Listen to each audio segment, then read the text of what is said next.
the Lions, who are now 1-11-1, losing 38-10 to the Denver Broncos with about 55% of the team playing. I don't know. I think that's a generous number. It might be. The list that just kept popping up of all the people that weren't in yesterday was absurd. And then we had two more pretty big injuries during the game. We saw Alex Anzalone go down and Jerry Jacobs. So, I mean, it just kept getting worse somehow. The Jerry Jacobs injury, I think, is super serious. Yeah, he's really upset about it. Probably He's out. been public Probably about it. well into October of next year, if it's a significant injury. Anzalone, I think he'll be fine. I just think they're like, you know what, we're going to pull him out. We're not going to risk him getting hurt for the whole year. Not worth it. Takeaways. That's the 7th time this year this offense has been held scoreless in a half. Yep. It's the 7th time. Look, before I even get into anything, they were extremely undermanned. All I wanted to see yesterday was flashes of A, creativity, B, young guys stepping in and playing good football fundamentals, and C, I think effort, I think it's a given. But what you want to see in that game is competent decision making. How are we going to put our players in the best position possible to succeed? And for the first quarter, it was a complete disaster. The Broncos came out with so much energy. They ran all over the Lions. They went down, scored on their first 2 possessions, up 14-0. And then the Lions put together a drive, and it's 14-7. And then they force a 3-0. And then they go down, and it's 14-10. And then Denver, of course, drives, makes it 17-10. But you're looking at it at halftime, and you're saying, you know what? Not bad. They held Denver to 3 points in the second quarter. Denver really had all the momentum. And I got to say, the play call to get Khalif Raymond into the end zone was the best play call of the year. That is what you look for. Those little moments, those little things, those details. You know why that play was so impressive? Because they ran Khalif Raymond in motion, acted like he was on the end around, and he came back. But more importantly, when he did come back, where was Jared Goff's eyes? They were downfield. Yep. They were in the middle of the field occupying the linebackers. And the linebackers were held still just long enough for Khalif Raymond to get open enough so he could just coast into the end zone. That's a play call I can get behind. Credit to Ben Johnson, by the way, tight ends coach. He's drawing up plays. I don't care who you give credit to. I just think those little things. Yeah, it's creative. Those little things matter in a game like this. Nobody expects you to win, but they want to see you make some good coaching decisions. Have some young players step up to the plate. And we're joined now by our very own Kory Woods, Detroit Lions beat reporter. Looking fresh with the lineup. What up, Kory? Listen, man, I'm going to start off with this. I was just complimenting the Raymond touchdown. I thought it was the best play call of the game. Having said that, I think it was the only good play call of the game. And here we are. You're 1-11-1. Again, nobody's thinking this team's a Super Bowl team. Mm-hmm. Takeaways from the game, considering how up against it they were with all the people that they were missing. I didn't even really consider much from yesterday's game. I walked in there. I'm here, obviously, but I watched yesterday's game knowing what it was. The Lions had 7 players go down with COVID. They had even more players go down with flu. There was no way they were going to win that game. They were literally getting guys from practice squad and off the street, and they're, hey, you're about to go ahead and play this game within a day's notice. So I didn't really have any expectations other than, hey, let's see what some of these guys look like. Maybe some of these guys from the practice squad can be guys can keep next year for the depth chart. One takeaway that I had was about Craig Reynolds. I mean, I thought he looked pretty good. The run game looked really good. He looked really good. I was just wondering, like, okay, why is this guy on the practice squad? He did good in the preseason. It was a shocking cut to me to begin with, but hey, there it is. He's played good yesterday. If I recall, his preseason moment was he got called the night before and got a touchdown. He was watching his first carry goes 26 yards for a touchdown. Yeah, so just wondering, what happened there. But outside of that, like I said on Twitter, yesterday it didn't matter. The Lions could have been at full strength. Both teams could have been at full strength. With everything surrounding Demaryius Thomas passing, there was no way they were winning that game. It's kind of like last week with the Lions when they were going out against the Vikings. They were playing with Oxford on their hearts. even when things look bleak, I just still thought like there's no way the Lions are going to lose this game with Oxford and doing that for the community. Same thing yesterday. No way the Broncos are going to lose that game after all the dedications and memorial they had for DT. It just wasn't going to happen. They could have played that game 100 times. Yeah. Would have been the same result. I think if they would have had a full strength, it would have been a lot closer.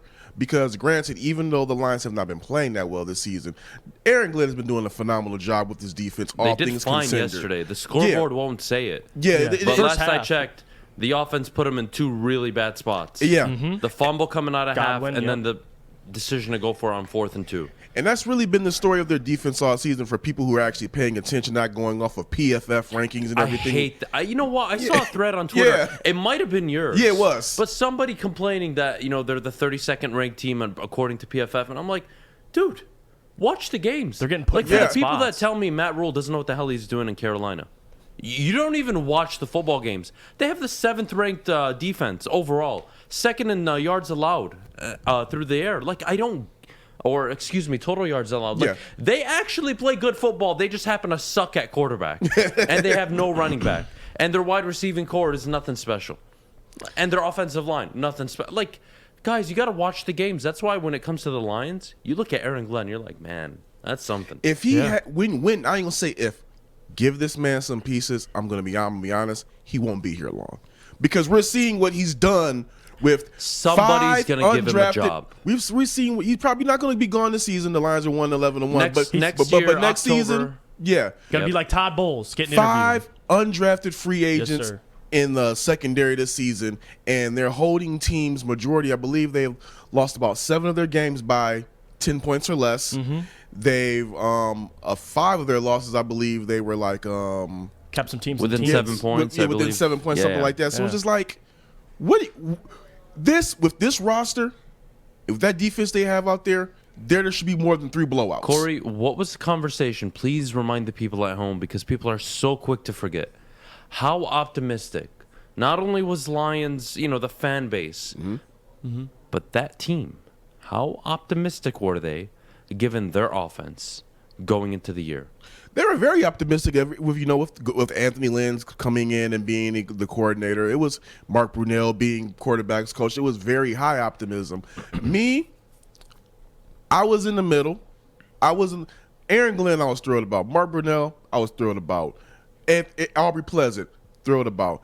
Anthony Lynn, nah. Reason I say that is, look at last year with the L.A. Chargers. It took Tyrod Taylor getting punctured in the lung by the doctor for him to start Justin Herbert, and I think that's why he got kicked out the door, because look what happened when you put Justin Herbert in. Pepsi Offensive Rookie of the Year. Look at what Justin Herbert is doing now with a defensive-minded coach.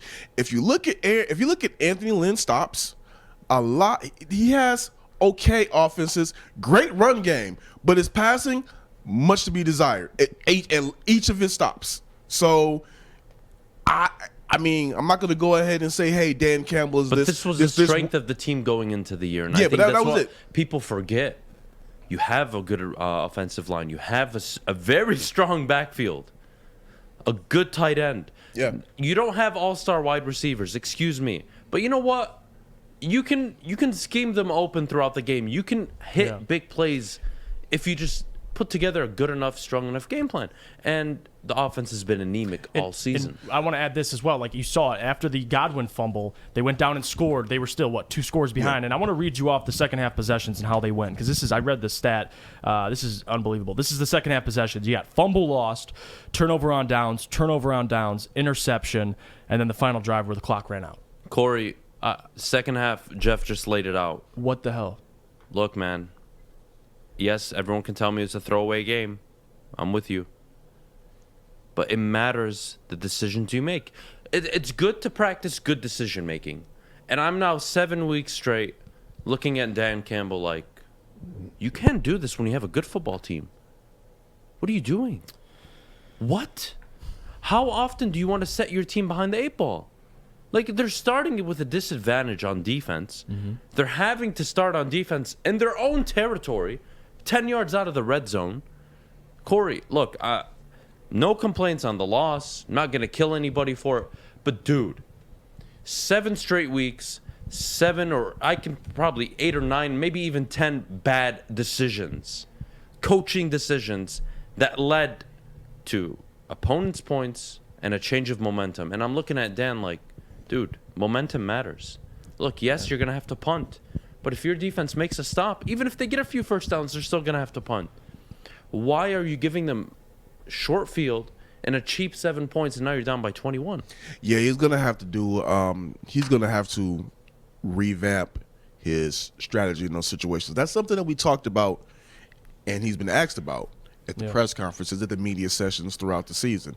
His decisions on these 3rd and 5, these 4th and shorts, like some of those 3rd and 5s, I'm looking like, why are you running the ball right there? I mean, granted, they did pick up a couple. They did pick up some yards, but the thing is, I feel on some of those guys' plays. What was the strongest? What was the strongest aspect of the game yesterday for the team? The run game. So on 4th and 1 and 4th and inches, when they had the opportunity, when they ran it, did they convert? Yes, they did. Yes, they did. With Godwin. What the? They did. I don't get it. Kory. Glad you brought that up because I don't get it, man. Yeah.